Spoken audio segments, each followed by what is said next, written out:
Bonjour, aujourd'hui nous allons parler de Nux 3. Alors Nux 3 c'est la dernière version, c'est une version en bêta de Nux. Il faut déjà se dire que beaucoup de gens l'attendaient, mais moi-même personnellement je l'attendais et je voulais vraiment voir tout ce qu'on a eu intégré au niveau de Nux 3, les fonctionnalités, les ajustements. J'ai pris, j'ai eu à tester. Et ce qui va se passer maintenant, c'est qu'on va essayer de prendre quelques minutes pour en discuter, pour essayer d'avoir un avis sur Nux 3. Déjà, premier rappel, même moi-même j'ai fait cette erreur, ne mettez pas un ticket au niveau de votre gestionnaire de code pour le faire passer. C'est une version bêta, c'est pas une version qui est encore adaptée sur la mise en production. Donc, si vous avez encore vos Nux en mise en production, attendez le release le release, je sais pas, on verra peut-être dans 3 ou 4 mois va venir. Mais l'idée, ce serait déjà, avec le Linux 3, c'est déjà essayer de s'adapter avec les nouvelles fonctionnalités. Bon, première des choses qu'on va essayer un peu de voir, c'est un peu c'est quoi Nux. Bon, déjà, Nux, on a déjà eu en parler au niveau de l'approche Jamstack, donc tout ce qui est approche de développement de sites statiques. Alors, Node.js, comme Nux est basé sur Node.js, alors, la bonne définition de Node.js est une plateforme logicielle libre de JavaScript orientée vers les applications réseau événementielles hautement concurrentes qui doivent monter en charge. Donc, en fin de compte, c'est un système qui permet que de pouvoir, à travers JavaScript, de pouvoir faire des applications réseau, de pouvoir communiquer. Et de Node.js, qui est la plateforme de traitement, on a JavaScript. Alors, JavaScript, il y a ce qu'on appelle Vue.js.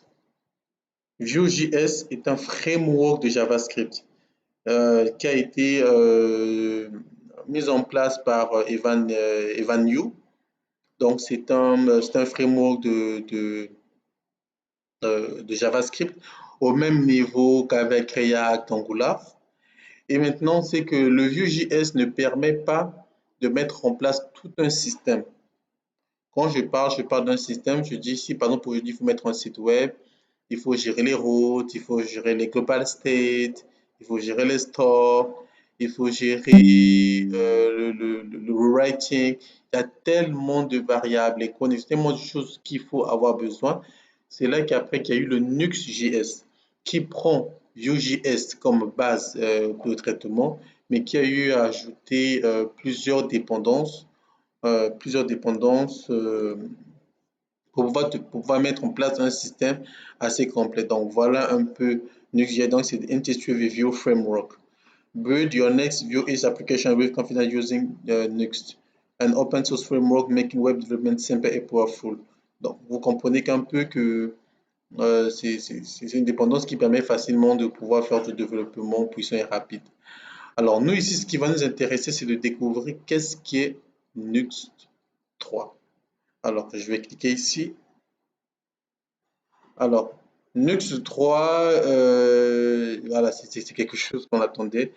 Donc, c'est la nouvelle mise à jour qui est pour le moment en version bêta, vous allez le voir. Et dans le but, c'est de passer en version release. Donc, en termes de feature, donc c'est beaucoup plus léger, beaucoup plus rapide. Bientôt, ce sera hybride. Donc, il va gérer tout ce qui est SSL, SSR, parce que il faut se rappeler que avec le Linux 2, moi j'ai eu ce gros problème. Lorsque vous avez des liens dynamiques, les liens dynamiques marchent, mais lorsqu'un utilisateur arrive sur un lien dynamique, soit il faut générer ces liens au préalable, mais si c'est relié avec un backend, ça devient très difficile. Donc, on était même obligé sur certains projets de pouvoir avoir la partie où les liens dynamiques arrivent, le faire sous forme sous forme d'une autre application, en mode, en mode serveur. Parce que sur Linux, vous avez deux modes. Vous avez le mode serveur, vous avez le mode statique. Donc là maintenant, par contre, Next de React le proposait, permettait déjà de pouvoir permettre de faire des liens dynamiques. Donc que quand l'utilisateur arrive, même si le lien n'a pas été généré dans le dossier distant, que directement qu'on puisse apercevoir. Donc vous avez le suspens, vous avez les compositions API, Là, c'est les nouveautés avec le Vue 3, parce qu'il faut rappeler aussi que le Vue 3 est sorti. Vous avez le Nuxt CLA, le Nuxt DevOps qui va arriver, le Nuxt Kit, le Webpack, vite qui est arrivé pour aller rapidement. On a Vue 3 et on a maintenant TypeScript qui est pris d'une manière native. Donc, pas besoin de faire d'intégration complexe. Rapidement, vous avez TypeScript, donc vous pouvez basculer d'un moment à l'autre sur TypeScript. Donc, vous avez le Nitro Engine qui est quelque chose de très beau parce qu'avec le Nitro Engine, vous avez maintenant la possibilité maintenant de faire que votre projet Nuxt devienne comme un backend. C'est quelque chose qu'on trouvait de l'autre côté au niveau de Next, avec, je pense, le slash API dans le dossier parent. Or là, maintenant avec Nuxt, c'est qu'on vous permet maintenant de faire des API, donc de faire des API, de faire des middleware. Donc, il y a beaucoup de petits dossiers qui ont été conçus. Le Nuxt Bridge, donc on a beaucoup d'éléments qui ont été mis en compte. Donc, c'est vraiment un grand changement. Alors, ce qu'on va essayer de faire rapidement, on va essayer de pouvoir le télécharger sur notre PC. Ça, c'est un peu les fonctionnalités qui existent.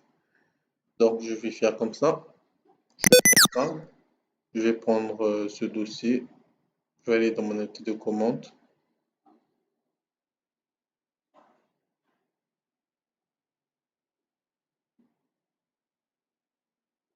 Et hop.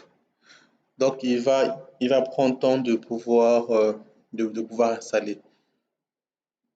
Donc, vous allez remarquer que rapidement, au niveau de... Bon, là, ça sert à rien. C'est au niveau des concepts que je pense qu'on va beaucoup discuter. Vous avez le server engine. C'est comme on va dire, c'est du cross-platform for Node, browser. On a les API routes, qui est très important. On a les l'hybrid mode pour les sites statiques et serverless. C'était quelque chose qui était très attendu. Je vous dis vraiment très attendu. Et je vous parle même pas le nombre de problèmes que des gens trouvent. Ce qui obligeait aux gens qui utilisaient des projets Nuxt d'avoir que des projets, d'utiliser des projets Nuxt, de ne pas aller au fond, soit de le mettre en, de ne pas le prendre en format Jamstack, mais de le prendre en format serveur. Alors là, avec cet événement-là, c'est important. On a les API, on en a les middleware, on a tout un ensemble d'éléments. Et puis on a TypeScript. Il faut rappeler qu'aujourd'hui, beaucoup de développeurs, not just adore TypeScript, parce que rien qu'avec TypeScript, le code est de meilleure qualité. C'est un langage de typage fort. Donc du TypeScript, c'est juste un langage de typage fort. C'était fait par Microsoft. Donc c'est du typage fort. Ça signifie que chaque élément, il faudrait bien le structurer, bien le définir. Et après, lui, en finalité, lui le génère en JS beaucoup plus classique. Donc, avec du TypeScript, tu te permet de pouvoir savoir si ton code était bien fait, ton code est correct, ton code correspond à tout. Et là, on a fini. Donc, je vais faire un CD Nuxt 3-app. Et on va voir ce que ça donne. Pour rapidement voir ce que ça donne en truc. Alors là, vous avez le document.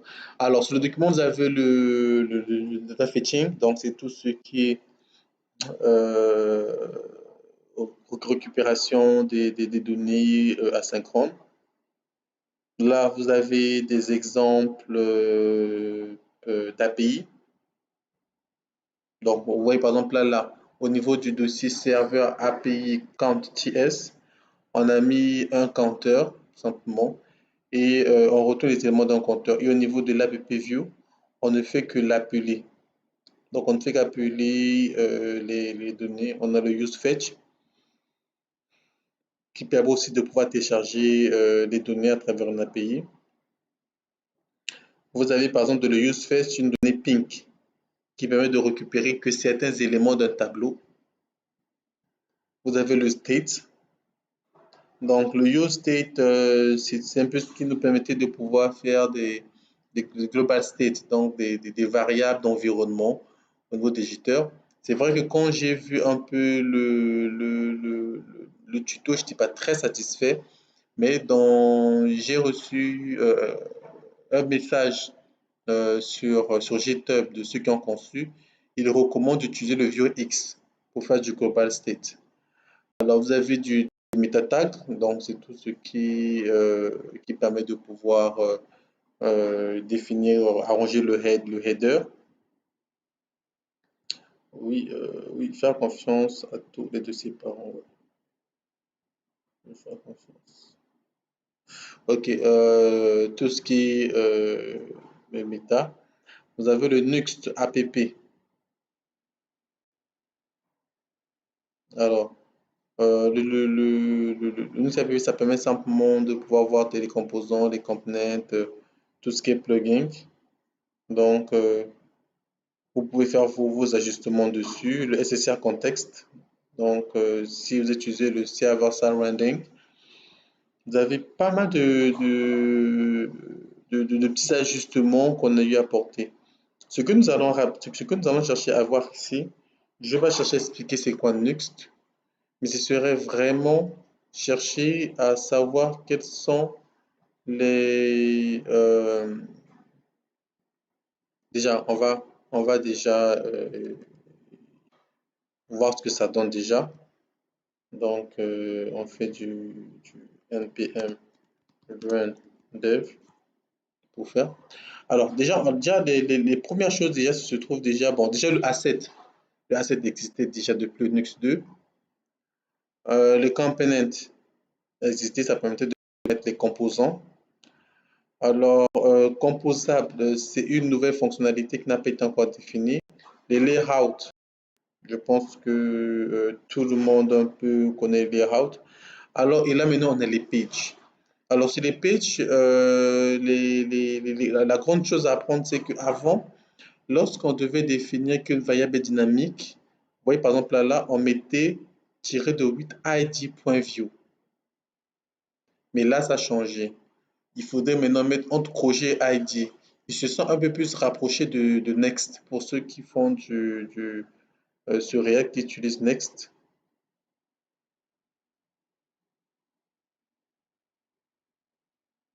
Euh, 2 secondes, je vais yarn dev.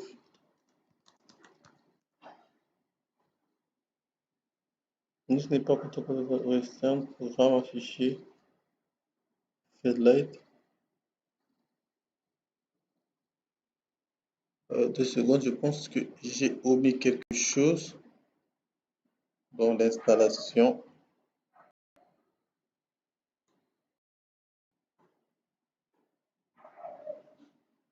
Ah oui, je dois faire du yarn install. Oui, j'oublie, je dois réinstaller parce que moi, je me suis dit qu'il y avait un problème là. Donc, du coup, le page, on a maintenant entre crochet 8 et on a ce qu'on appelle par le group. Donc, c'est pour relier par rapport au groupe. Mais toutes ces variables-là, je les récupère depuis le $root params qui définit le paramètre et groupe pour groupe. Donc, tout ce qui est un crochet, automatiquement, il sait que ça permet de relier avec un groupe ou ID pour ID. Ça, c'est un élément qui a beaucoup changé avec le Nuxt. Alors, au niveau des plugins, donc les plugins, ce que la plupart connaissent les plugins, mais le point qui est ici, là, qui est mis en avant, c'est que vous pouvez facilement le relier avec votre projet Vue. Projet Vue, le plugin est ici déjà. Alors, le public, c'est ce qui remplace le statique. Déjà, à part le préalable, on avait un fichier qui n'était pas statique. Et c'est ça maintenant qui remplace maintenant en amenant le public. Et on a notre gros dossier serveur. Alors, le dossier serveur, c'est le dossier qui permet de pouvoir faire deux choses. Un, de pouvoir faire nos API. Donc, de faire que notre application, au même temps que ce soit un style front-end, il est capable aussi d'être un fournisseur d'API de type back-end.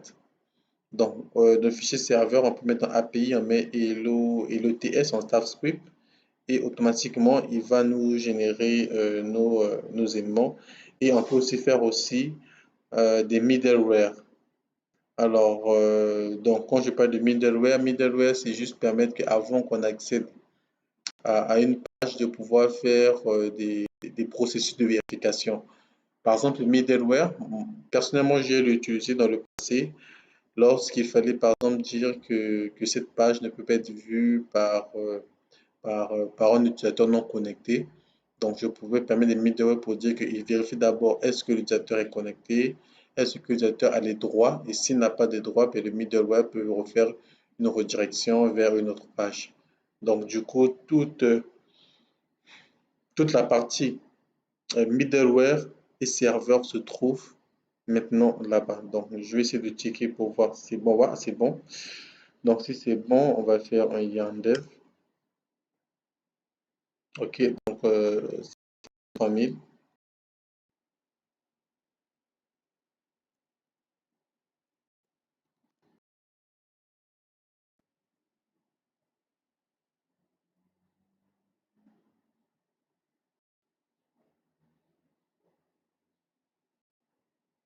Donc, il faudrait un peu.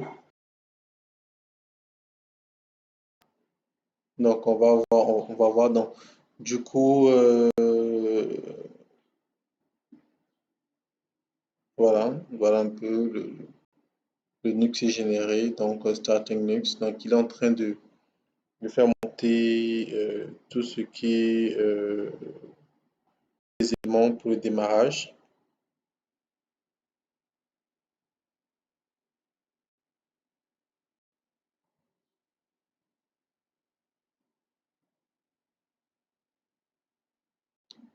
Je sais pas pourquoi. C'est pour ça que je dis c'est pas vraiment stable, c'est pas vraiment recommandé à l'état actuel de mettre en projet. Il y a encore pas mal de petits bugs qui arrivent, mais là normalement il y a pas de bug, c'est juste qui prend le temps de bien se générer. Donc rapidement, tout est généré, donc vous pouvez voir. Et vous avez un accès, voilà, il est en train de générer tous les fichiers parce que euh, c'est le premier démarrage, donc il installe vite, Nitro, Boot, tout ce qui est système s'installe. Donc voilà, welcome to Nux3. Alors par défaut, il y a un fichier app.view que vous allez voir ici.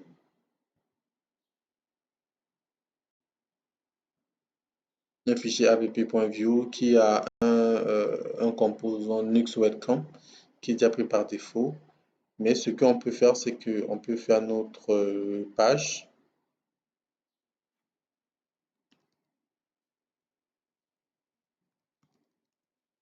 Et on peut faire notre index page pour, euh, pour faire qu'il puisse marcher correctement selon ce qu'on a l'habitude de voir. Donc, il dit create. Ok, là, il informe, donc on va mettre un point view.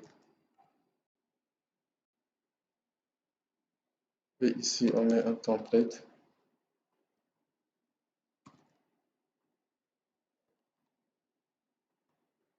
Euh, Mon PC, je pense que voilà, c'est qu'il reconnaît maintenant view.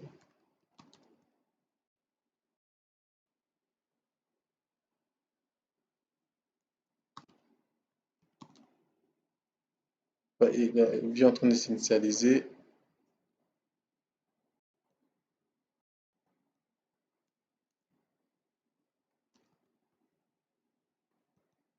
Excusez-moi.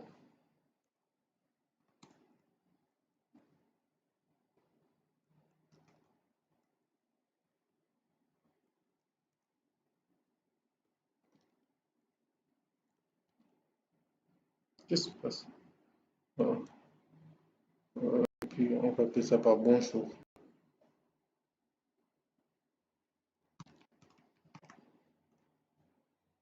Ce que je fais, c'est que ici, je vais juste renommer juste mon fichier où je peux le supprimer.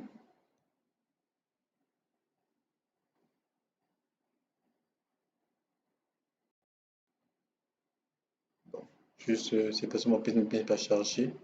Et si je recharge la page, oh, loading, c'est bon, je pense que je vais juste fermer le projet. Restoring. Ah, il est en train de régénérer encore.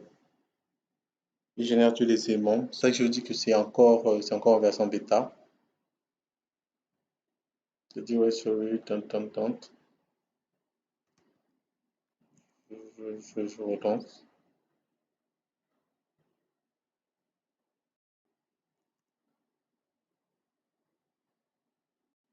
Donc là, on va rapidement attendre le temps qu'il peut générer. Donc là, ici, j'ai mon fichier classique.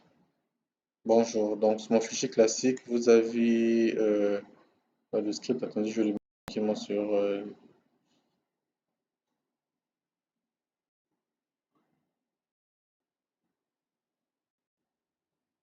Je peux mettre le script.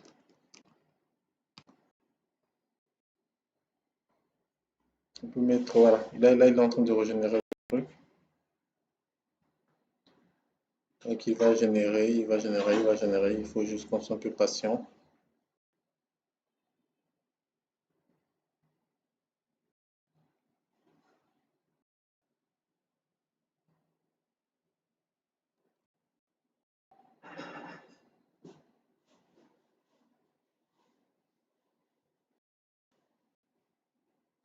Voilà, immédiatement, il tombe sur mon bonjour. Donc, il fait un routing classique.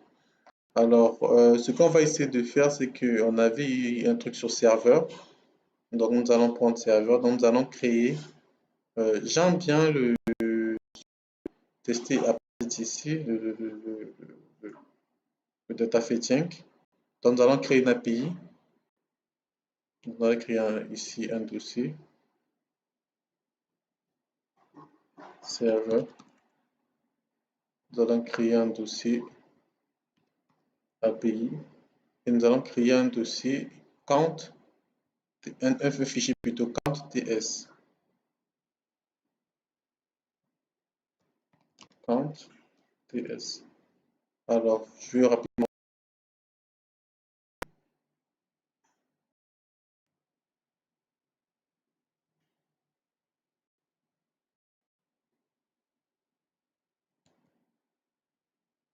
Et on va le sauvegarder. Donc, ce qui va se passer, c'est que le code va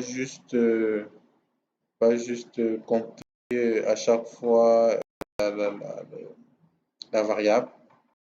Donc, il y a 0 et puis ça passe 1, 2, 3, 4. Et au niveau du Linux, ce que je fais ici, c'est que je fais juste comme ça. Je prends un script avec setup.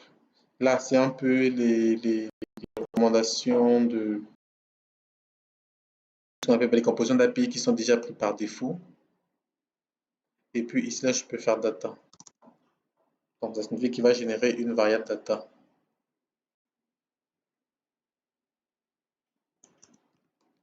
Data. Donc, vous allez voir que qu'est-ce qu'il fait, c'est il va appeler en local, il va créer un async count. Il va faire en fait de l'API count, donc de l'URL que lui-même au préalablement il a généré. Donc, si maintenant je regarde, je lance,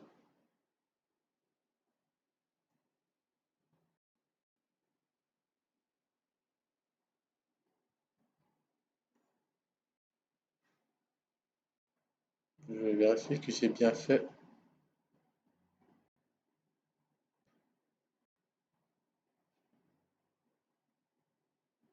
Je vais vérifier si c'est l'API count.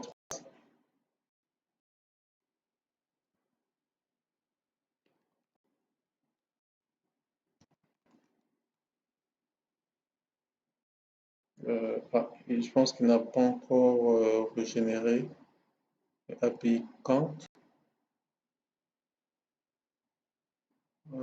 Ok. Alors, serveur, est-ce que je l'ai bien écrit? Serveur. API count TS. Ok.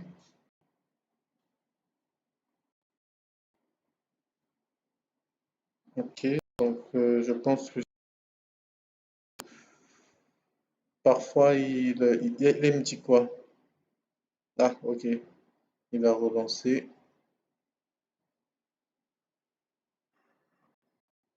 il n'a pas encore trouvé. Je vais juste un peu, juste redémarrer pour le dire, écoute, il y a déjà, il y a un code qui a été déjà fait.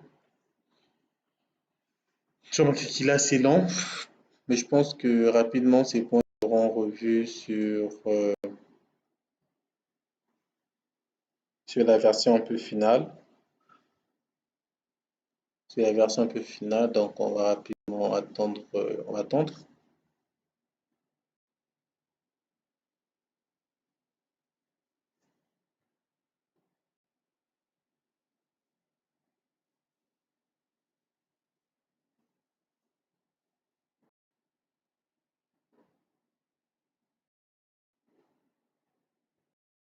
Il est en train de tout régénérer.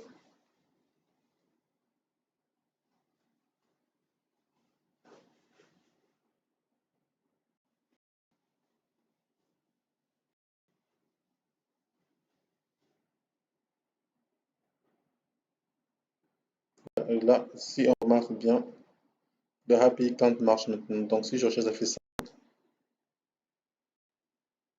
7. Donc modifier et là, ça fait 2. Si je rafraîchis la page, il va passer normalement à 9. Voilà. Ça fait 8, c'était 8, c'est 9. Donc à chaque fois qu'il va charger, il va prendre. Donc là, vous remarquez encore que c'est vraiment en bêta. Il y a beaucoup de petits problèmes. Parfois, ça ne se recharge pas assez vite. Il faut revoir. C'est à vraiment prendre à la pincette. Mais la seule chose que je peux dire, c'est que globalement, je suis satisfait. Après avoir testé le tout, je suis satisfait. Je pense que on va dans le bon sens. On attend maintenant rapidement une release pour essayer de pouvoir voir est-ce que sur des projets en production, cela peut se passer, comment ça va les projets en production, et surtout voir comment va se passer l'intégration du SSR. Ce qui est vrai sur Twitter, j'ai eu à remarquer que déjà Netlify euh, et Vercel ont informé qu'il y a une implémentation directe avec eux. Donc déjà, tout ce qui est lien dynamique avec SSR qu'ils ont pris en compte, c'est vraiment quelque chose de très beau. Pour moi, c'est la plus grosse mise à jour que j'attends. J'attendais vraiment ça, qu'avoir le SSR de pouvoir faire des liens dynamiques et ne pas être obligé d'avoir plusieurs noms de domaine et essayer de pouvoir gérer avec une variable, je pense, des serveurs pour mettre en statique ou en serveur. Donc, je vous laisse à vous de pouvoir regarder, de vous faire votre avis, de pouvoir vous connecter et donner votre avis sur Nux 3 et d'aller le tester. À ciao, donc à très bientôt pour une future formation. Merci.